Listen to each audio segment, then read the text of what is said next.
नमस्कार मु पूजा आपन को स्वागत करुच्ची मो चैनल रे। आज चलतु देखा सजना सागर गोटे रेसिपी। मुझे गोटे बिड़ा सजना साग नहीं। प्रथमे कड़े गरम करे से 2 ରୁ 3 चामच तेल देइछि। तेलटा गरम होबा परे 7 ରୁ 8टा बड़ी नहीं मु ताको भल कि नाली नाली करे भाजी नहीं। बड़ीटा ये भाजी हो जाइछि मु ताको आ गोटे जगार काढ़ी नउछि। एबे सेम तेल रे मु फुटण पकईछि, गोटे सुखिला लंका पकईछि, पियाज को लंबा लंबा पतला पतला करी काटिके पकाईछि। पियाज को मु टिके नाली करी भाजी नहींछि। मु एठी 2टी आलू 2टी सारू को छोट छोट करी काटी पकाईछि। गोटे टीस्पून हळदी नहींछि, ता संगे स्वाद हिसाब रे लूण पकाइबा।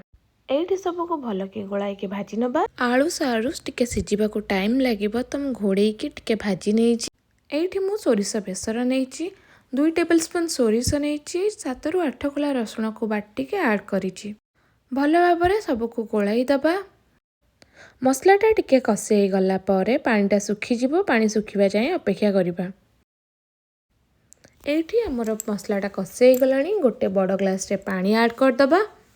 आगरु भाजी की रखितबा बड़ी सब पकाई दबा। एठी हमर तरकारीटा फुटी गलानी। मुझे साग को सब बाछि नहीं। साग को जमती पकाऊँ सेमती पकाई टिके हल्का हल्का कि गोलाई दबा।